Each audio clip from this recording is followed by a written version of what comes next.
Freedom ಪಾರ್ಕ್ನಲ್ಲಿ ನಡೀತಾ ಇರುವಂಥ ಈ ಒಂದು ಅಖಿಲ ಭಾರತ ರೈತ ಕೃಷಿ ಕಾರ್ಮಿಕ ಸಂಘಟನೆಯ ವಿಧಾನಸೌಧದ ಕಾರ್ಯಕ್ರಮ, ಈ ಒಂದು ಪ್ರತಿಭಟನೆಯಲ್ಲಿ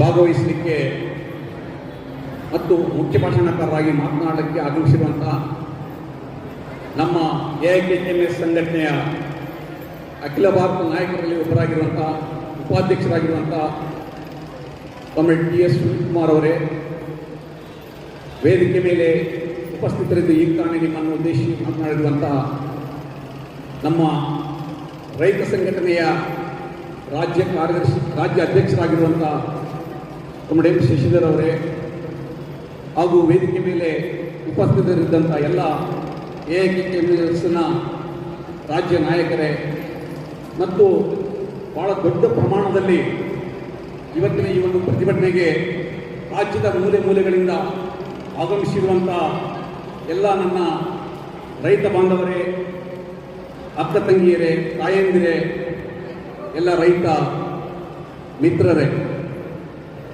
ನಿಮ್ಮೆಲ್ಲರಿಗೂ ಕೂಡ ಮತ್ತೊಮ್ಮೆ ನಾನು ಈ ಒಂದು ಪ್ರತಿಭಟನೆಗೆ ಸ್ವಾಗತವನ್ನು ಬಯಸ್ತಾ, ನಿಮ್ಮೆಲ್ಲರನ್ನು ಆರ್ಥಿಕವಾಗಿ ಕಾರ್ಯಕ್ರಮಕ್ಕೆ ಸ್ವಾಗತಿಸ್ತಾ ನನ್ನ ಎರಡು ಮಾತುಗಳನ್ನು ಆಡಲಿಕ್ಕೆ ನಾನು ಪ್ರಾರಂಭಿಸ್ತಾ ಇದ್ದೀನಿ.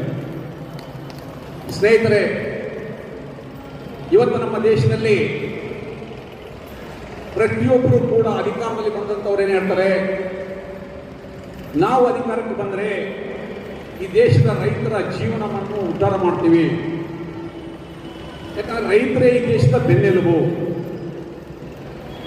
ರೈತರು ಈ ದೇಶದ ಬೆನ್ನೆಲುಬಾಗಿರೋದ್ರಿಂದ ಬೆನ್ನೆಲುಬು ಗಟ್ಟಿ ಮಾಡಬೇಕಂದ್ರೆ ರೈತರ ಜೀವನ ಉತ್ತಮ ಮಾಡಬೇಕು ಅನ್ನುವಂಥ ಮಾತನ್ನ ಎಲ್ಲ ರಾಜಕೀಯ ಪಕ್ಷದವರು ಮಾತಾಡ್ತಾ ಇದ್ದಾರೆ.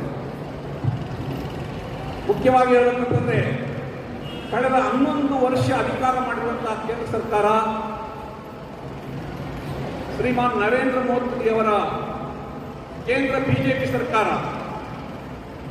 ರೈತರ ಆದಾಯವನ್ನ 2 ಪಟ್ಟು ಮಾಡ್ತು ಅಂತ ಹೇಳ್ತಾ ಇದ್ದಾರೆ.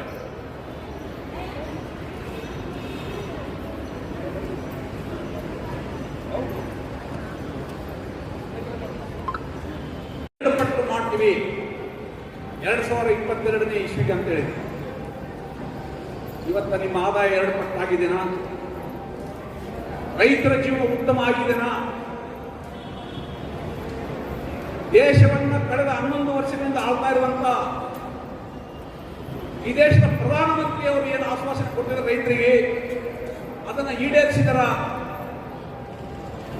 ಖಂಡಿತ ಇಲ್ಲ ಸ್ನೇಹಿತರೆ. ಇವತ್ತು ಕಳೆದ 11 ವರ್ಷದಲ್ಲಿ ನಮ್ಮ ದೇಶದ ಬಂಡವಾಳಗಾರರಿಗೆ, ಕಾರ್ಖಾನೆ ಮಾಲೀಕರ ತಗೊಂಡಿರುವಂತಹ ಬ್ಯಾಂಕ್ ಸಾಲಗಳು 16 ಲಕ್ಷ ಕೋಟಿ ರೂಪಾಯಿ ಮನ್ನಾ ಮಾಡ್ಯಾರ. ಎಷ್ಟೋ 1-2 ಅಲ್ಲ, 16 ಲಕ್ಷ ಕೋಟಿ ರೂಪಾಯಿ 11 ವರ್ಷ ಅವರ ಆಳ್ವಿಕೆಯಲ್ಲಿ ಮನ್ನಾ ಮಾಡ್ಯಾರ, ಮುಕ್ತ ಮಾಡ್ಯಾರ, ಮಾಫಿ ಮಾಡ್ಯಾರ. ಅವರ ದುಡ್ಡೆಲ್ಲ ಗುಳು ಮಾಡ್ಯಾರ. ಯಾವ ದುಡ್ಡದು? ನಾವು ನೀವು ಬ್ಯಾಂಕ್ನಲ್ಲಿ ಇಟ್ಕೊಂಡ ದುಡ್ಡನ್ನ ಗುಳು ಮಾಡಿ ಕುಂತಾರ. ಅದಕ್ಕೆ ಯಾರು ಅವಕಾಶ ಮಾಡಿಕೊಟ್ರು? ಈ ದೇಶದ ಪ್ರಧಾನಮಂತ್ರಿಗಳು. ಆದ್ರೆ ಅದೇ ಪ್ರಧಾನಮಂತ್ರಿಗಳಿಗೆ ನಾವು ಕೇಳ್ತಾ ಇದೀವಿ, ಕಳೆದ 11 ವರ್ಷದಲ್ಲಿ ಈ ದೇಶದ ರೈತರಿಗೋಸ್ಕರ ನೀವೇನ್ ಮಾಡಿರಿ? ಅವ್ರು ಸಾಲ ಮನ್ನಾ ಮಾಡಿರ? ಲಕ್ಷ 1000 ಕೋಟಿ ಬೇಡ, ಒಬ್ಬ ರೈತ 1 ಲಕ್ಷ ರೂಪಾಯಿ ಸಾಲ ಮನ್ನಾ ಮಾಡಿರ? ನೀವು ಮಾಡಿಲ್ಲ. ಒಂದೇ 1 ಲಕ್ಷ ರೂಪಾಯಿ ಸಾಲ ಮನ್ನಾ ಮಾಡಿದ ಕೇಂದ್ರದ BJP ಸರ್ಕಾರ. ನೆನಪಿಟ್ಕೊಳ್ರಿ, ಇವರು ರೈತರ ಬಗ್ಗೆ ಮೊಸಳೆ ಕಣ್ಣು ಸುರಿಸ್ತಾರೆ, ರೈತ ಬಗ್ಗೆ ಮಾತಾಡ್ತಾರೆ. ಯಾವ ರೈತ ಬಗ್ಗೆ ಇದೆ ಇವ್ರಿಗೆ ರೈತ ಬಗ್ಗೆ ಮಾತಾಡ್ಲಿಕ್ಕೆ? ನಿಜವಾಗ್ಲೂ ನೀವು ರೈತ ಪರವಾಗಿ ಮಾತಾಡಿದ್ರೆ ಅವರು ಮಾಡಿರುವಂತಹ ಸಾಲವನ್ನ ಮನ್ನಾ ಮಾಡಬೇಕಾಯಿತು. ಇವತ್ತು ಪ್ರತಿ ದಿವಸ ಈ ದೇಶದಲ್ಲಿ 35 ಜನ ರೈತರು ಆತ್ಮಹತ್ಯೆ ಮಾಡಿಕೊಂಡು ಸಾಯ್ತಾ ಇದ್ದಾರೆ. ಜೀವನ ನಡೆಸೋದು ಕಷ್ಟ ಆಗಿ, ಸಾಲ ಮಾಡಿ ತೀರ್ಸಕ್ಕಾಗಲಾರ್ದ ಮಟ್ಟಿಗೆ, ಕುಟುಂಬ ನಡೆಸಲಿಕ್ಕಾಗಲಾರ್ದ ಮಟ್ಟಿಗೆ, ಹೆಣ್ಣು ಮಕ್ಕಳು ಮದುವೆ ಮಾಡಲಾರ್ದ ಮಟ್ಟಿಗೆ, ಆರೋಗ್ಯ ತಪ್ಪಿ ಅವಘಟ್ಟಾಗ ಆಸ್ಪತ್ರೆಗೆ ಹೋಗಿ ತೋರಿಸಕ್ಕಾಗಲಾರ್ದ ನಮ್ಮ ರೈತರು ಪ್ರಾಣ ಕೊಡ್ತಾ ಇದ್ದಾರೆ. ಎಲ್ಲಿದೆ ನಿಮ್ಮ ಸರ್ಕಾರ? ಜಗತ್ತಿನಲ್ಲಿ ನಮ್ಮ ದೇಶ ಮಿಂಚ್ತಾ ಇದೆ ಅಂತ ಹೇಳ್ತೀವಿ. ಯಾರಿಗೋಸ್ಕರ ಮಿಂಚ್ತಾ ಇದೆ? ಈ ದೇಶದ ರೈತರು ಕಾರ್ಮಿಕರಿಗೋಸ್ಕರ ಮಿಂಚ್ತಾ ಇದ್ದಾರಾ, ಅಥವಾ ಬಂಡವಾಳಗಾರರು ಕಾರ್ಖಾನೆ ಮಾಲೀಕರು ಕಾರ್ಪೊರೇಟ್ ಮನೆತನಗಳಿಗೋಸ್ಕರ ಮಿಂಚ್ತಾ ಇದ್ದಾರಾ? ಸ್ನೇಹಿತರೆ, ನಾವು ಪ್ರಶ್ನೆ ಕೇಳಬೇಕಾಗಿದೆ. ಈ ಸಲ ಕೇಂದ್ರ ಬಜೆಟ್ನಲ್ಲಿ ರೈತರಿಗೆ ಏನು ಮಾಡಿಲ್ಲ ಇವರು ದ್ರೋಹ ಬಲ್ದರ. ಮಹಾತ್ಮ ಗಾಂಧಿ ಗ್ರಾಮೀಣ ಉದ್ಯೋಗ ಖಾತ್ರಿ ಯೋಜನೆಗೆ ಕಳೆದ ಬಜೆಟ್ಗಿಂತ 4,000 ಕೋಟಿ ರೂಪಾಯಿ ಕಡಿಮೆ ಮಾಡ್ಯಾರ. 4,000 ಕೋಟಿ ರೂಪಾಯಿ ಬಜೆಟ್ ನಲ್ಲಿ ಕಡಿಮೆ ಮಾಡ್ಯಾರ. ಇದು ಕೇಂದ್ರ ಸರ್ಕಾರ ಮಾಡುವಂತ ರೈತರಿಗೆ ಕೊಡುವಂತ ಕೊಡುಗೆ. ಇವತ್ತು ಏನಾಗಿದೆ? ಗ್ರಾಮೀಣ ಉದ್ಯೋಗ ಖಾತ್ರಿ ಯೋಜನೆಯಲ್ಲಿ ನಮ್ಮ ಕಾರ್ಮಿಕರು ಕೆಲಸ ಮಾಡ್ಬೇಕಂದ್ರೆ ಕೆಲಸ ಕೊಡಿ ಅಂತ ಹೋರಾಟ ಮಾಡಬೇಕು. ಎದಕ್ಕ? ನಮ್ ಕೆಲಸ ಕೊಡ್ರಿ, ಜಾಬ್ ಕಾರ್ಡ್ ಕೊಡ್ರಿ, ಕೆಲಸ ಕೊಡ್ರಿ ಅಂತ ಹೇಳಿ ಹೋರಾಟ ಮಾಡ್ಬೇಕು. ಆಯ್ತಾ? ಅದು ಕೊಡ್ಲಿಕ್ಕೆ 15 ದಿವಸ, ತಿಂಗಳ 2 ತಿಂಗಳ ಸತಾಯಿಸಿ ಕೊಡ್ತಾರೆ. ಅದಾದ ಕೆಲಸ ಮಾಡಿದ ನಂತರ ಸರಿಯಾಗಿ ನಿಮ್ಮ ಅಕೌಂಟಿಗೆ ದುಡ್ಡು ಹಾಕಲ್ಲ. 15 ದಿವಸ ಆಗ್ತದೆ, ತಿಂಗಳಾಗ್ತದೆ, 2 ತಿಂಗಳಾಗ್ತದೆ, ದುಡ್ಡು ಹಾಕಲ್ಲ ಅಕೌಂಟಿಗೆ. ಅದಕ್ಕೂ ಹೋರಾಟ ಮಾಡಬೇಕು. ಏನು? ಕೆಲಸ ಮಾಡಿದಷ್ಟು ದುಡ್ಡು ಹಾಕ್ತಾರೆ ಅಂತ ಹೋರಾಟ. ಕಳೆದ ಸಲ ಗುಲ್ಬರ್ಗ ಅಲ್ಕಟ್ಟಿ ಗ್ರಾಮದಲ್ಲಿ ಕೆಲಸ ಮಾಡಿದ 28 ಲಕ್ಷ ರೂಪಾಯಿ ಗುಳು ಮಾಡಿದ್ರು. ಹಾಕೇ ಇರಲಿಲ್ಲ. ಅಲ್ಲಿರುವ ಎಲ್ಲ ರೈತರ ಕಾರ್ಮಿಕ ಕ್ಷೇತ್ರ ಹೋರಾಟ ಮಾಡಿದ ನಂತರ 28 ಲಕ್ಷ ರೂಪಾಯಿ ಹಾಕಿದ್ರು ಅವರು. ಇದು ಬರೇ ಒಂದು ಜಿಲ್ಲೆ ಸಮಸ್ಯೆ ಅಲ್ಲ,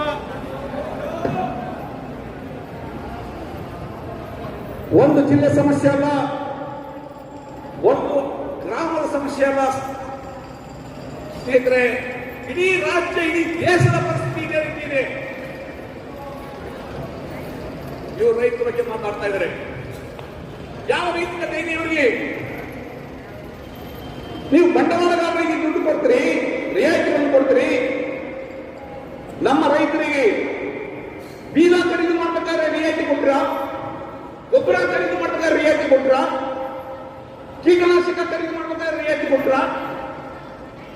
ಅವರು ಫ್ಯಾಕ್ಟರಿಗಳಿಗೆ ಎತ್ತುವ ಬೀಜ ಮಾಡ್ತಾ ಇದ್ರಿ. ನೀವು ಕಡ್ಡಿ ಪೆಟ್ಟನ್ನ ಕೊಂಡ್ಕೊಳ್ಬೇಕಾದ್ರೆ MRP ಅಂತೇಳಿ ಅದ್ರ ಮೇಲೆ ಬೆಲೆ ಹಾಕ್ತೀರಿ. ಒಂದು ಫ್ಯಾಕ್ಟರಿ ಬೆಲೆ ಎಷ್ಟು ಅಂತೇಳಿ ಎಲ್ಲ MRP ಇದೆನಾ? ಮ್ಯಾಕ್ಸಿಮಮ್ ರಿಟೇಲ್ ಪ್ರೈಸ್ ಅಂತೇಳಿ ಟ್ರ್ಯಾಕ್ಟರ್ಗೆ, ಟಿಲ್ಲರ್ಗೆ, ನಮ್ಮ ರೈತರು ಬಳಕೆ ಮಾಡುವಂತ ಕೃಷಿ ಸಾಮಗ್ರಿಗಳಿಗೆ MRP ಇಲ್ಲ. ಅವ್ರು ಹೇಳಿದಷ್ಟು ನಾವು ತಗೊಳ್ಬೇಕು. 10 ಲಕ್ಷ ತಗೋಬೇಕು, 20 ಲಕ್ಷ ತಗೋಬೇಕು. ಯಾಕಂದ್ರೆ ಇವತ್ತ ಎಲ್ಲ ರೈತರು ಟ್ರ್ಯಾಕ್ಟರ್ ಮೂಲಕ ಉಳುಮೆ ಮಾಡ್ತಾ ಇದ್ದಾರೆ. ಗೊತ್ತಿದೆ, 80% ರೈತರು ಇವತ್ತ ಟ್ರ್ಯಾಕ್ಟರ್ ಮೇಲೆ ಉಳುಮೆ ಮಾಡ್ತಾ ಇದ್ರೆ ಎತ್ತುಗಳಿಲ್ಲ, ದನಗಳಿಲ್ಲ. ಇಂಥ ಸಂದರ್ಭದಲ್ಲಿ ನೀವು ರೈತರ ಬಗ್ಗೆ ಏನ್ ಮಾತಾಡ್ತಾ ಇದ್ರಿ? ಕಳೆದ 30, 40, 50 ವರ್ಷಗಳಿಂದ ಕೊಟ್ಟಿರುವಂತಹ ಎಲ್ಲ ರಿಯಾಯಿತಿಗಳನ್ನು ವಾಪಸ್ ತಗೊಂಡ್ರಿ. ನಮ್ಮ ರೈತರು ತೊಗರಿ ಮಾರಾಟ ಮಾಡಿದ್ರೆ 7,000 ರೂಪಾಯಿ ತಗೊಳ್ತೀರಿ. ಅದೇ ತೊಗರಿ ಬೀಜ ಖರೀದಿ ಮಾಡಿ ಬಿತ್ತಬೇಕಂತಂದ್ರೆ ನೀವು 15,000, 2,000 ರೂಪಾಯಿ ತಗೊಳ್ತೀರಿ. ಕೆಜಿಗೆ ರೈತರು ಮಾರಿದ್ರೆ 70 ರೂಪಾಯಿ ಕೆಜಿ ಮಾರಬೇಕು. ಬಿತ್ತಲಿಕ್ಕೆ ಬೀಜ ತಗೊಂಡ್ರೆ 1,000, 1,500 ಖರೀದಿ ಮಾಡ್ತಾರೆ. ಆದ್ರೆ ಯಾರಿಗೋಸ್ಕರ ನೀವು ಕೆಲಸ ಮಾಡ್ತಾ ಇದ್ರಿ? ನಾವು ಬಾಯಿ ಮುಚ್ಕೊಂಡು ಸುಮ್ಮನೆ ಕೂತ್ಕೊಂಡಿವಿ ರಾಜ್ಯದಲ್ಲಿ, ದೇಶದಲ್ಲಿ. ಅದಕ್ಕೆ ನಮ್ಮ ನಾಮಕಾರರು ತಮ್ಗೆ ಇಷ್ಟ ಬಂದಂತ ಕಾಯ್ದೆಗಳನ್ನು ತರ್ತಾ ಇದ್ದಾರೆ. ಕೇಂದ್ರ ಸರ್ಕಾರ ರೈತರ ವಿರೋಧಿ ನೀತಿಗಳನ್ನ ಹೋರಾಟ ಮಾಡಿ ದೆಹಲಿಯಲ್ಲಿ ರೈತರು 3 ಕೃಷಿ ಕಾಯ್ದೆಗಳನ್ನು ವಾಪಸ್ ತಗೊಂಡ್ರು. ಆದರೆ ಬೆಂಗಳೂರಲ್ಲಿ ಜಾರಿಗೊಳಿಸಿಲ್ಲ ಶ್ರೀಮಾನ್ ನರೇಂದ್ರ ಮೋದಿ ಅವರು. ವಿದ್ಯುತ್ ಖಾಸಗೀಕರಣ ವಾಪಸ್ ತಗೊಳ್ತಾರೆ ಮುಚ್ಚಳಿಕೆ ಬರೆದುಕೊಡ್ತಾ ಇದ್ರು. ಬರೀ ಮಾತಿನಲ್ಲೇ ಇಲ್ಲ, ಮುಚ್ಚಳಿಕೆ ಬರೆದುಕೊಟ್ಟಿದ್ರು ರೈತರಿಗೆ. ಅದನ್ನು ಈಡೇರಿಸಿಲ್ಲ. ಇವತ್ತು ನೈತಿಕತೆ ಏನಿದೆ ರೈತರಿಗೆ ಮಾತಾಡಲಿಕ್ಕೆ? ಯಾವ ನೈತಿಕತೆ ಕೂಡ ಇಲ್ಲ. ಇನ್ನು ಈ ಕಡೆ ನಮ್ಮ ರಾಜ್ಯ ಸರ್ಕಾರ ಕಡೆ ಬಂದರೆ ಇವರು ಬಜೆಟ್ ಸೆಷನ್ ಚರ್ಚೆ ನಡೆದ ವಿಧಾನಸೌಧದಲ್ಲಿ ಏನ್ ಚರ್ಚೆ ಮಾಡ್ತಾ ಇದ್ದಾರೆ? ಬರೇ ತಮ್ಮ ಕುರ್ಚಿ ಹೆಂಗ ಗಟ್ಟಿಗೊಳಿಸಬೇಕಂತ ಚರ್ಚೆ ನಡೆದಿದೆ. ಮುಖ್ಯಮಂತ್ರಿ ಯಾರಾಗಬೇಕು? DK ಶಿವಕುಮಾರ್ ಆಗಬೇಕಾ, ಸಿದ್ದರಾಮಯ್ಯ ಆಗಬೇಕು? ದಿನ ಬೆಳಗಾದ್ರೆ ಇದ್ರ ಬಗ್ಗೆ ಚರ್ಚೆ ಅಲ್ಲ. ನೀವು ಸಿದ್ದರಾಮಯ್ಯ ಅವರೇನು, ಡಿ ಕೆ ಶಿವಕುಮಾರ್ ಅವರೇನು, ಯಾರಾದ್ರೇನು ನಮ್ಮ ರೈತರಿಗೋಸ್ಕರ ನೀವೇನ್ ಮಾಡ್ತಾ ಇದ್ರಿ? ಏನ್ ಕೇಳ್ತಾ ಇದ್ರಿ ಅವ್ರಿಗೆ? ಬಗಲುಗೂ ರೈತರು ಬಂದರೆ ಇವತ್ತ ಕಳೆದ 60 ವರ್ಷ 70 ವರ್ಷದಿಂದ 2 ಎಕರೆ 3 ಎಕರೆ ಜಮೀನ ಸರ್ಕಾರಿ ಕೆಲಸಕ್ಕೆ ಬರಲಾದ ಜಮೀನು ಕಲ್ಲು ಮಣ್ಣು ಮುಳ್ಳು ಗಿಡಗಟ್ಟಿ ಎಲ್ಲ ಹಸನು ಮಾಡಿ ಗುಂಡು ಗುಂಡು ಕಲ್ಲುಗಳನ್ನ ತೆಗೆದಾಕಿ ಆ ನೆಲ ಹಸನು ಮಾಡಿಕೊಂಡು 2 ಎಕರೆ 3 ಎಕರೆ ಉಳಿಮೆ ಮಾಡಿಕೊಂಡು ಜೀವನ ಮಾಡ್ತಾ ಇದ್ದಾರೆ ರೈತರು. ಊರಿನ ಕೃಷಿ ಕಾರ್ಮಿಕರು ಭೂಮಿ ಇಲ್ಲ ಅವರಿಗೆ. ನಾವು ಕೇಳ್ತಾ ಇರೋದು ಭೂಮಿ ಇದ್ದಂತ ಶ್ರೀಮಂತರಿಗೆ ಭೂಮಿ ಕೊಡಿ ಅಂತ ಕೇಳ್ತಾ ಇಲ್ಲ, ಹಕ್ಕುಪತ್ರ ಕೊಡಿ ಅಂತ ಕೇಳ್ತಾ ಇಲ್ಲ. ಯಾವ ರೈತರ ಹೆಸರಲ್ಲಿ ಭೂಮಿ ಇಲ್ಲ, ಕೃಷಿ ಕೂಲಿ ಕಾರ್ಮಿಕ ಇಡೀ ಕುಟುಂಬ ಆ ಹೊಲದ ಮೇಲೆ ನಿಂತಿದೆ, ಆಧಾರವಾಗಿದೆ, ಅವರಿಗೆ ಹಕ್ಕುಪತ್ರ ಕೊಡಲಿಕ್ಕೆ ನಿಮ್ಗೆ ಏನ್ ದಾಳಿ ಆಗಿದೆ? ಏನ್ ಮಾಡಿದ್ರೆ ನಿಮ್ಗೆ? 12 ಲಕ್ಷ ಅರ್ಜಿ ಹಾಕಿದ ರಾಜ್ಯದಲ್ಲಿ ನಮ್ಮ ರೈತರು 12 ಲಕ್ಷ, ಅದರಲ್ಲಿ 11 ಲಕ್ಷ ರಿಜೆಕ್ಟ್ ಮಾಡಿದ. ಅಂದ್ರೆ ಅವ್ರಿಗೆ ಹಕ್ಕುಪತ್ರ ಕೊಡ್ಲಿಕ್ಕೆ ಆಗಲ್ಲ ಅಂತ ಹೇಳ್ಬಿಡ್ತಾ ಇದ್ದಾರೆ ರಾಜ್ಯ ಸರ್ಕಾರದವರು. ಬರೀ 1 ಲಕ್ಷ ಕೊಟ್ಟು ಬಂದ 1 ಲಕ್ಷದಲ್ಲಿ 1,000 ಜನಗಳಿಗೆ ಕೂಡ ಇವತ್ತಿನವರೆಗೆ ಕೊಟ್ಟಿಲ್ಲ. 1,000 ಜನಗಳಿಗೆ ಕೊಟ್ಟಿಲ್ಲ. ಯಾರಿಗೆ ಕೊಡ್ತಾರೆ ನೀವು ಹಕ್ಕುಪತ್ರ? ಇದೇ ರಾಜ್ಯ ಸರ್ಕಾರ ಜಿಂದಾಲ್ ಕಂಪನಿಗೆ 3,600 ಎಕರೆ ಜಮೀನನ್ನ, ಜಿಂದಾಲ್ ಕಂಪನಿಗೆ 3,600 ಎಕರೆ ಜಮೀನನ್ನ 1 ಎಕರೆಗೆ 1.5 ಲಕ್ಷ ರೂಪಾಯಿ ಕಿಮ್ಮತ್ತಿನಂತೆ 3,600 ಎಕರೆ ಜಮೀನು ಕೊಟ್ಟಿದ್ದಾರೆ. ಇದೇ ನಮ್ಮ ರಾಜ್ಯ ಸರ್ಕಾರ. ನೀವು ರೈತರಿಗೆ 2 ಎಕರೆ 3 ಎಕರೆ ಪಟ್ಟ ಕೊಡಂದ್ರೆ ಅವ್ರಿಗೆ ಅದಿಲ್ಲ, ಅವ್ನು ಈಗಿಲ್ಲ, ಅವ್ನ ಹೆಸರಿಲ್ಲ, ತಂದೆ ಸಂತಾನ ಮಗ ಇಲ್ಲ, ಅವನು 5 ವರ್ಷ ಮಾಡಿದ 6 ವರ್ಷ ಮಾಡಿದ, ಅದು ಫಾರೆಸ್ಟ್ ಲ್ಯಾಂಡ್ ಇದೆ, ಅರಣ್ಯ ಇಲಾಖೆ ಜಮೀನಿದೆ. 108 ಕಾಯ್ದೆಗಳ ಕಾನೂನುಗಳು ಹೇಳ್ತಿರಲ್ರಿ. 3,600 ಎಕರೆ ಕೊಡ್ಲಿಕ್ಕೆ ನಿಮ್ಗೆ ಅರಣ್ಯ ಕಾನೂನು ಬಂದಿಲ್ವಾ? ಅರಣ್ಯ ಇಲಾಖೆದ ಅಧ್ಯಕ್ಷ ಬಂದಿಲ್ವಾ? ರೈತರು ಭೂಮಿ ಪ್ರಶ್ನೆ ಬಂದಾಗ ಒಕ್ಕಲೆಬ್ಸ್ರಿ ನೀವು. ಉಳಿಮೆ ಮಾಡಿರುವಂತ ರೈತರನ್ನ ಭೂಮಿನ ಸರ್ವನಾಶ ಮಾಡಿ ಗಿಡನೇ ಬಂದರ ಫಾರೆಸ್ಟ್ ಇಲಾಖೆಯವರು. ಎಲ್ಲಿ ಮಾಡ್ಕೊಂಡಿದ್ರಪ್ಪ ನೀವು? 20-30 ವರ್ಷದಿಂದ ಎಲ್ಲಿದ್ರಿ ನೀವು? ಫಾರೆಸ್ಟ್ ಇಲಾಖೆಯವರು 20-30 ವರ್ಷದಿಂದ ಎಲ್ಲಿದ್ರಿ? 60 ವರ್ಷ ಉಳಿಮೆ ಮಾಡಿದ್ರಲ್ಲ ಭೂಮಿ, 70 ವರ್ಷ ಉಳಿಮೆ ಮಾಡಿದ್ರೆ ತಂದೆ ಸತ್ತರೆ ಇವತ್ತು ಮಗ ಉಳಿಮೆ ಮಾಡ್ತಾ ಇದ್ದಾನೆ ಭೂಮಿನ. ನೀವೆಲ್ಲಿ ಸತ್ತಿದ್ರಿ ಫಾರೆಸ್ಟ್ ಇಲಾಖೆಯವರು? ಈಗ ಬಂದ್ಬಿಟ್ಟು ಅವ್ರ ಭೂಮಿನ ನೀವು ಅದ ಮಾಡ್ತಾ ಇದ್ರಲ್ಲ, ನಿಮ್ಗೆ ಏನಾದ್ರು ಇದೆನಾ? ಇವತ್ತ ಬೇರೆ ಬೇರೆ ರಾಜ್ಯದ ಮೂಲೆಗಳಲ್ಲಿ ನಮ್ಮ ಬಡ ರೈತರು ಉಳಿಮೆ ಮಾಡಿಕೊಂಡಿರುವ ಭೂಮಿನ ಕಿತ್ತುಕೊಳ್ಳಿಕ್ಕೆ ಪ್ರಯತ್ನ ಮಾಡ್ತಾ ಇದ್ದಾರೆ ಅವರು. ಸ್ನೇಹಿತರೆ, ಇದು ಹೋರಾಟ ಇವತ್ತಿಗೆ ಮುಗಿಯುವುದಿಲ್ಲ. ನಿಮಗೆ ಭೂಮಿ ನಮ್ಮ ಹಕ್ಕು, ಯಾವುದೋ ಮಾಲೀಕನಲ್ಲ, ಸರ್ಕಾರವಲ್ಲ, ಅದು ನಮ್ದು.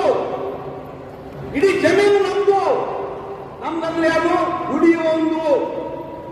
ದುಡಿಯುವ ರೈತಂದು ಭೂಮಿ. ಅದನ್ನ ಕಸ್ಕೊಳ್ಳೋಕೆ ಪ್ರಯತ್ನ ಮಾಡ್ತಾ ಇದ್ದಾರೆ, ಕಸಿದುಕೊಳ್ತಾ ಇದ್ದಾರೆ. ಹುಷಾರಾಗಿರಿ. ನೀವು ನಿದ್ದೆ ಮಾಡಿದ್ರೆ, ನೀವು ಮಲ್ಕೊಂಡ್ರೆ ನಿಮ್ಮ ಭೂಮಿನ ಯಾವಾಗ ಬೇಕಾದ್ರೂ ಸರ್ಕಾರ ಅರಣ್ಯ ಇಲಾಖೆಯವರು ಕಸಿದುಕೊಳ್ಬಹುದು. ಅವ್ರು ತಗೊಂಡು ರಾಜಕಾರಣಿಗಳು ಯಾವುದೋ ಟ್ರಸ್ಟ್ ಹೆಸರಿನಲ್ಲಿ ತಗೊಂಡ್ಬಿಡ್ಬೋದು, ಯಾವುದೋ ಕಂಪನಿಗೆ ಕೊಡ್ಬೋದು, ಯಾರಿಗೋ ಮಾರಾಟ ಮಾಡ್ಬೋದು. ಅದಕ್ಕೆ ನೀವು ಹುಷಾರಾಗಿರ್ಬೇಕು. ನಿಮ್ಗೆ ಹಕ್ಕುಪತ್ರ ಕೊಟ್ಟಿಲ್ಲ ನಿಜ, ಕೊಡುವವರಿಗೆ ನಮ್ಮ ಹೋರಾಟ ಜೀವಂತವಾಗಿರ್ಬೇಕು, ಅವರ ಒಗ್ಗಟ್ಟಾಗಿರ್ಬೇಕು, ಹೋರಾಟವನ್ನು ಫಲಪಡಿಸಬೇಕಾಗ್ತದೆ. ಉಳಿಗಾಲ ಇಲ್ಲ, ನಮ್ಮ ರೈತರಿಗೆ ಬದುಕಿಲ್ಲ, ಜೀವನ ಇಲ್ಲ. ಆದ್ರಿಂದ ಸ್ನೇಹಿತರೆ, ನಾವಿವತ್ತು ರಾಜ್ಯ ಸರ್ಕಾರಕ್ಕೆ ಕೇಳ್ತಾ ಇದ್ದೀವಿ, ನೀವೇನು ಆಶ್ವಾಸನೆ ಕೊಟ್ಟು ರೈತರಿಗೆ? ಮಾನ್ಯ ಕಂದಾಯ ಸಚಿವರು ಕೃಷ್ಣ ಬೈರೇಗೌಡರು ಹೇಳಿದ್ದಾರೆ, ನಾವು ರಾಜ್ಯದ ಎಲ್ಲ ಬಡವರಿಗೂ ರೈತರ ಹಕ್ಕುಪತ್ರ ಕೊಡ್ತೀವಿ ಅಂತ ಹೇಳಿದ್ದಾರೆ. ಆದ್ರೆ ಇವತ್ತಿನವರೆಗೆ ಕೊಡಕ್ಕಾಗಿಲ್ಲ. ಡಿಸೆಂಬರ್ 15 ಅಂದ್ರು, ಜನವರಿ 15 ಅಂದ್ರು, ಫೆಬ್ರವರಿ ಹೋಯ್ತು, ಈಗ ಮಾರ್ಚ್ 15 ತಾರೀಕು ನಡೀತಾ ಇದೆ. ಒಂದೇ 1,000 ಜನಗಳಿಗೆ ಹಕ್ಕುಪತ್ರ ಕೊಡ್ಲಿಕ್ಕಾಗಿಲ್ಲ ಇಲ್ಲಿ. ಯಾಕಂದ್ರೆ ಅವ್ರಿಗೆ ಬಡವರಿಗೆ ಭೂಮಿ ಕೊಡೋದು ಇಷ್ಟ ಇಲ್ಲ, ಶ್ರೀಮಂತರಿಗೆ ಕೊಟ್ಟಿರಬೇಕಿದೆ. ಈ ಸರ್ಕಾರ ಶ್ರೀಮಂತರ ಪರವಾಗಿದೆ, ಬಡವರ ಪರವಾಗಿಲ್ಲ. ಇದನ್ನು ಅರ್ಥ ಆಗಬೇಕು. ಎಲ್ಲಿವರೆಗೆ ನಮ್ಗೆ ಅರ್ಥ ಆಗಲ್ಲ. ನಮ್ಮ ನಮ್ಮ ಸಮಸ್ಯೆ ಯಾರು ಪರಿಹಾರ ಮಾಡೋಕ್ಕಾಗಲ್ಲ. ಇವತ್ತು ಮೈಸೂರು ಜಿಲ್ಲೆಯಲ್ಲಿ ನಮ್ಮ ರೈತ ಸಂಘದಿಂದ ಹೋರಾಟ ನಡೀತಾ ಇದೆ. ನಮ್ಮ ಸಂಘಗಳು ರೈತರು ಬಂದರೆ ಮೈಸೂರು ಜಿಲ್ಲೆಯಿಂದ ಇವತ್ತು ಕಳೆದ 48 ದಿವಸದಿಂದ ಹೋರಾಟ ಮಾಡ್ತಾ ಇದ್ದಾರೆ. ಇದಕ್ಕೋಸ್ಕರ ಕಾರ್ಖಾನೆ ತೆಗೆಯುವಾಗ ಬರೆದು ಕೊಟ್ಟರೆ ಏನಂತ, ನಿಮ್ಮ ಭೂಮಿ ತಗೊಂಡ್ರೆ ನಾವು ನಿಮ್ಮ ಊರಿಗೆ ಮನೆಗೆ ಕೆಲಸ ಕೊಡ್ತೀವಿ, ಮದುವೆಗೆ ಅಗ್ರಿಮೆಂಟ್ ಬರೆದು ಕೊಟ್ಟು ಅವ್ರು ಭೂಮಿ ತಗೊಂಡ್ರೆ ರೈತರು. ಇವತ್ತ ಉದ್ಯೋಗ ಅಂತೇಳಿ ನಾವು ಹೋರಾಟ ಮಾಡಿದ್ರೆ ನಮ್ಮಲ್ಲಿ ಕೆಲಸ ಇಲ್ಲ ಅಂತ ಹೇಳ್ತಾ ಇದ್ದಾರೆ. 48 ದಿವಸ ಆಯ್ತು, ಅವನು ರಾತ್ರಿ ಧರಣಿ ಮಾಡ್ತಾ ಇದ್ದಾರೆ. ಹೆಣ್ಣು ಮಕ್ಕಳು ಅಲ್ಲೇ ಅಡಿಗೆ ಮಾಡ್ಕೊಂಡು ಅಲ್ಲೇ ಕೂತ್ಕೊಂಡು ಮಕ್ಕಳು ಮೊಮ್ಮಕ್ಕಳು ಮೈಸೂರಿನ ಕೈಗಾರಿಕಾ ಪ್ರದೇಶದಲ್ಲಿ ಹೋರಾಟ ಜೀವಂತವಾಗಿದೆ. ಮೊನ್ನೆ ಎಲ್ಲ ರೈತರು ಕಾರ್ಖಾನೆಗಳಿಗೆ ನಾವು ನೀರು ಕೊಡಲಂತೇಳಿ ನೀರು ಬಂದ್ ಮಾಡಿಬಿಟ್ಟಿದ್ರು. ಎಚ್ಚೆತ್ತುಕೊಂಡು ಜಿಲ್ಲಾಧಿಕಾರಿ, ತಹಶೀಲ್ದಾರ್ ಎಲ್ಲರೂ ಮಾಡಿ ಬಂದರು. ಯಾವ ಕ್ಷೇತ್ರ? ಈ ರಾಜ್ಯದ ಮುಖ್ಯಮಂತ್ರಿ ಶ್ರೀಮಾನ್ ಸಿದ್ದರಾಮಯ್ಯನವರ ಕ್ಷೇತ್ರ, ವರುಣಾ ಕ್ಷೇತ್ರ. ಅವರ ಕ್ಷೇತ್ರದಲ್ಲಿ ಇಷ್ಟು ಅನ್ಯಾಯ ನಡೀತಾ ಇದೆ. ನಮ್ಮ ರೈತರ ಮಕ್ಕಳಿಗೆ ಕೆಲಸ ಕೊಡ್ತಾ ಇಲ್ಲ. ಭೂಮಿ ತಗೊಂಡ್ರೆ ಕಾರ್ಖಾನೆಗೋಸ್ಕರ ಕೆಲಸ ಕೊಡ್ತಾ ಇಲ್ಲ. ಅದಕ್ಕೋಸ್ಕರ ಹೋರಾಟ ಮಾಡಬೇಕು. ನೀವು ಯಾರು ಪರವಾಗಿರಿ? ಕಾರ್ಖಾನೆಗಳಿಗೆ ನೀರು ಬಂದ್ ಮಾಡಿ ರೈತರು PC ST ಬರ್ತೀರಿ, ಪೊಲೀಸ್ ಕರ್ಕೊಂಡು ಬರ್ತೀರಿ. ಆ ರೈತರಿಗೆ ಕೆಲಸ ಕೊಟ್ಟಿಲ್ಲ ಅವ್ರ ಮಕ್ಕಳಿಗೆ ಅಂದ್ರೆ ನೀವು ಕಾರ್ಖಾನೆಯವರಿಗೆ ಕಿವಿಯಿಂದ ಕೇಳಬೇಕಲ್ಲ. ಏನ್ರಿ ನೀವು ಮಾತು ಕೊಟ್ಟಿದ್ರಿ, ಭೂಮಿ ತಗೊಳ್ಳುವಾಗ ಭೂಮಿ ತಗೊಂಡು 15 ವರ್ಷ ಆಯ್ತು, 20 ವರ್ಷ ಆಯ್ತು, ಕಾರ್ಖಾನೆ ನಡೆಸ್ತಾ ಇದ್ರಿ, ಲಾಭ ಮಾಡ್ಕೊಳ್ತಾ ಇದ್ರಿ, ಕೋಟ್ಯಾಂತರ ರೂಪಾಯಿ ಗಳಿಸ್ತಾ ಇದ್ರಿ. ಪಾಪ ಅವ್ರ ಬಡ ಮಕ್ಕಳು ಭೂಮಿ ಕಳ್ಕೊಂಡು ಅವ್ರು ಕೂಲಿಯಾಗಿ ಕೆಲಸ ಮಾಡ್ತಾ ಇದ್ರೆ ಅವ್ರ ಮಕ್ಕಳಿಗೆ ಉದ್ಯೋಗ ಕೊಡಿ ಅಂತ ಹೇಳ್ಬೋದಲ್ಲ. ನಮ್ಮ ರಾಜಕಾರಣಿಗಳು ಹೇಳಕ್ಕಾಗಲ್ಲ, ಮಂತ್ರಿಗಳಿಗೆ ಹೇಳಕ್ಕಾಗಲ್ಲ, ಈ ರಾಜ್ಯದ ಮುಖ್ಯಮಂತ್ರಿಗೆ ಹೇಳಕ್ಕಾಗಲ್ಲ. ಆಗ್ತಾ ಇಲ್ಲ. ಇದು ಈ ರಾಜಕೀಯ ಇವತ್ತಿನ ವ್ಯವಸ್ಥೆ ಪರಿಸ್ಥಿತಿ. ಸ್ನೇಹಿತರೆ, ದಯಮಾಡಿ ಅರ್ಥ ಮಾಡ್ಕೊಳ್ಳಿ. ಎಲ್ಲಿವರೆಗೆ ನಾವು ಜಾಗೃತಿ ಆಗುವುದಿಲ್ಲ, ಎಲ್ಲಿವರೆಗೆ ನಾವು ಎಚ್ಚೆತ್ತುಕೊಳ್ಳುವುದಿಲ್ಲ, ಎಲ್ಲಿವರೆಗೆ ನಾವು ಸಂಘಟನೆ ಕಟ್ಟಿಕೊಂಡು ಹೋರಾಟ ಮಾಡಲಿಕ್ಕೆ ತಯಾರಾಗುವುದಿಲ್ಲ, ಅಲ್ಲಿವರೆಗೆ ನಮ್ಮನ್ನು ಯಾರೂ ಕೇಳುವುದಿಲ್ಲ ಅಂತ ಹೇಳ್ತೀನಿ. ಇವತ್ತು ನಮ್ಮ ಸಂಘಟನೆ AIKTMS ಬೆಂಬಲ ಬೆಲೆ ಬೇಕಂತೇಳಿ ಹೋರಾಟ ಮಾಡ್ತಾ ಇದೆ. ಏನು ಬೆಂಬಲ ಬೆಲೆ?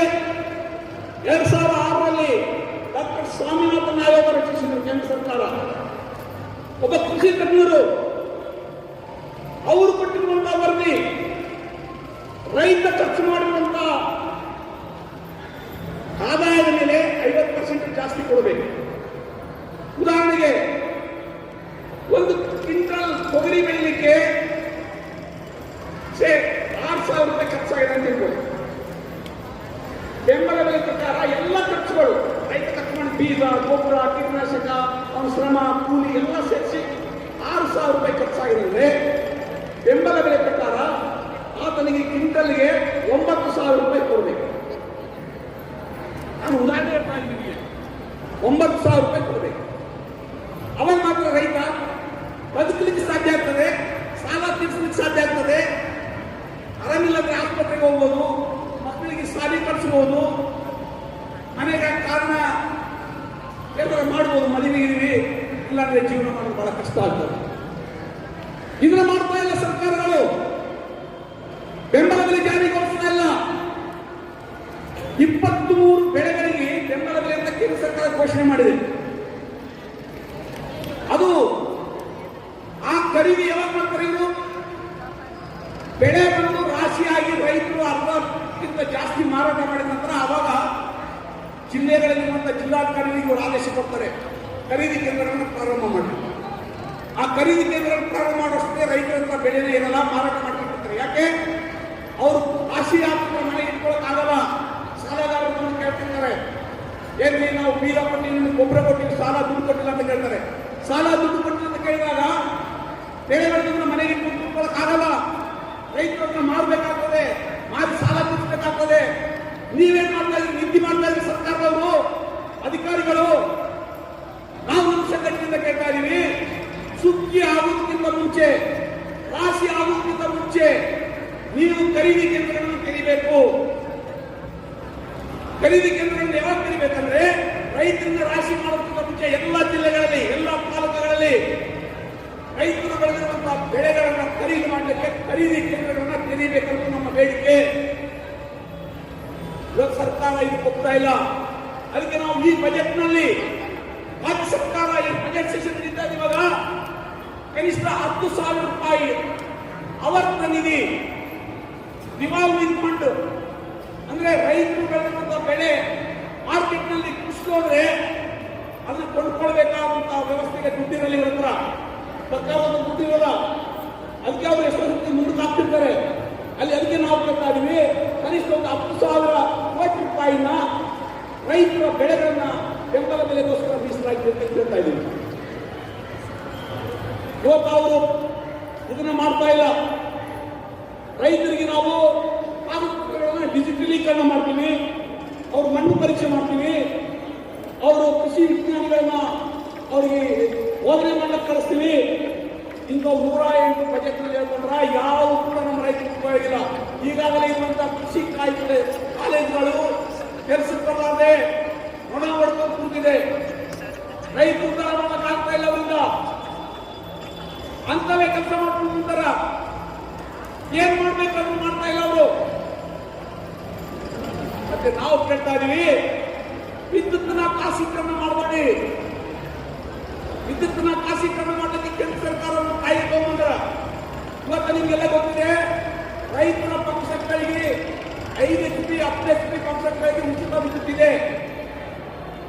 ಅವೆಲ್ಲ ಬೋರ್ವೆಲ್ ಇದೆ, ಬಾವಿ ಇದೆ, ಹಳ್ಳಕ್ಕೆ ಮೋಟರ್ ಹಾಕೊಂಡಿರ್ತೀವಿ ನೀವು, ಅದೆಲ್ಲ ಕೂಡ ಕರೆಂಟ್ ಉಚಿತವಾಗಿ 10 HP ವರೆಗೆ ಇದೆ. ಇದು ಕಳೆದ 30-40 ವರ್ಷಗಳಿಂದ ರೂಢಿ. ಇವಾಗ ವಿದ್ಯುತ್ ಖಾಸೀಕರಣ ಏನು, ಉತ್ಪಾದನೆ ಮಾಡೋರು ಖಾಸಿ ಕೊಡ್ತಾರೆ, ವಿತರಣೆ ಮಾಡೋದು ಖಾಸಿ ಕೊಡ್ತಾರೆ. ಅವರು ಸುಮ್ಮನೆ ಪುಕ್ಕಟೆ ವಿದ್ಯುತ್ ಕೊಡೋರು ನಮ್ಮ ರೈತರಿಗೆ. ಇಟ್ಕೊಳ್ಳಿ, ಬೀಗರ್ ಕೊಡಿಸ್ತಾರೆ. ಸ್ಮಾರ್ಟ್ ಮೀಟರ್ ಅಂತ. ಸ್ಮಾರ್ಟ್ ಮೀಟರ್ ಏನು, ನೀವು ಮೊದಲೇ ದುಡ್ಡು ತುಂಬಬೇಕು. ನಮ್ಮ ಮೊಬೈಲ್ ಫೋನ್ ಇರ್ತಲ್ಲ, ಇದಕ್ಕೆ ಮೊದಲೇ ದುಡ್ಡು ಹಾಕ್ತೇವೆ ನಾವು. ದುಡ್ಡು ದುಡ್ಡು ತಕ್ಷಣ ಫೋನ್ ಬಂದಾಗ್ತದ. ಯಾರಾದ್ರು ಬಂದು ಬಿಲ್ ಕೇಳ್ತಾರೆ, ಯಾರು ಕೇಳೋಲ್ಲ. ಫೋನ್ ಬಂದ ತಕ್ಷಣ ನಮ್ದು ಅವಶ್ಯಕತೆ ಅಲ್ಲ, ನಾವೇ ಕರೆಂಟ್ ಜಾಸ್ತಿ. ಅದೇ ತರ ಇನ್ನು ಮುಂದೆ ಕರೆಂಟ್ ಬೇಕಾದ್ರೆ ನಿಮ್ಮ ಮನೆಗಾಗಲಿ ನಿಮ್ಮ ಪಂಪ್ ಸೆಟ್ ಆಗಲಿ ನೀವು ಮೊದಲೇ ದುಡ್ಡು ಕೊಡ್ಬೇಕು ಅವರಿಗೆ. ಅವರೊಂದು ಕಾರ್ಡ್ ಕೊಡ್ತಾರೆ, ಮೊಬೈಲ್ ಕಾರ್ಡ್ ತರ.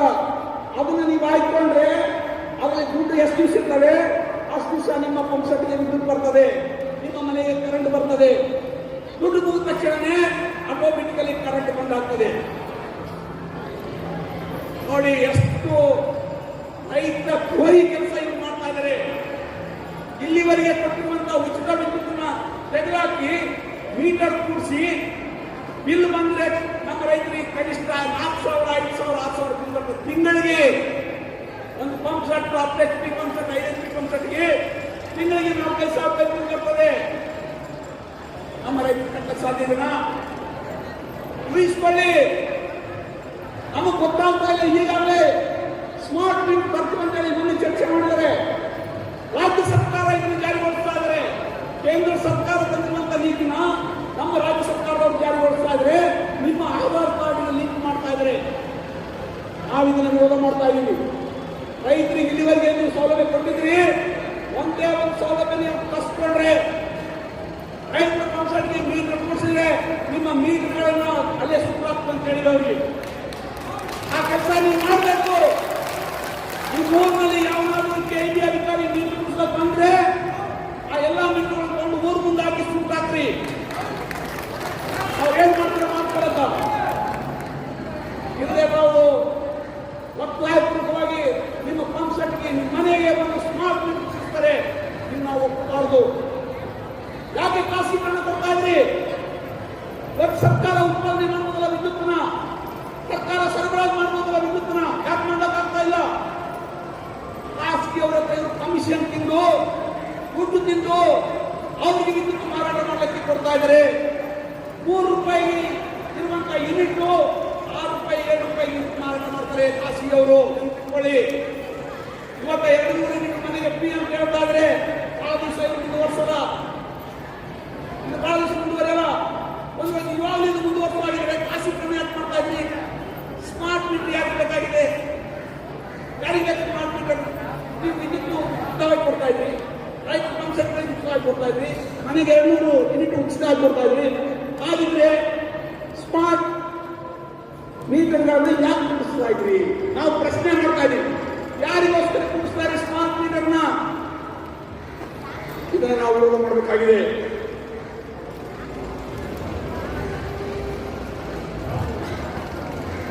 ಸ್ನೇಹಿತರೆ, ಈ ವಿಷಯಗಳನ್ನು ನೀವು ತಿಳ್ಕೊಳ್ಬೇಕಾಗಿದೆ. ಇವತ್ತ ನಾವಿವತ್ತು ಬೆಂಗಳೂರಿಗೆ ಬಂದಿರೋದು, ಯಾರೋ ಮಂತ್ರಿ ಬಂದು ತಕ್ಷಣ ನಮ್ಮ ಎಲ್ಲ ಸಮಸ್ಯೆಗಳನ್ನು ಪರಿಹಾರ ಮಾಡ್ತಾರೆ ಅಂತ ಅಂದ್ಕೊಳ್ಬೇಡಿ.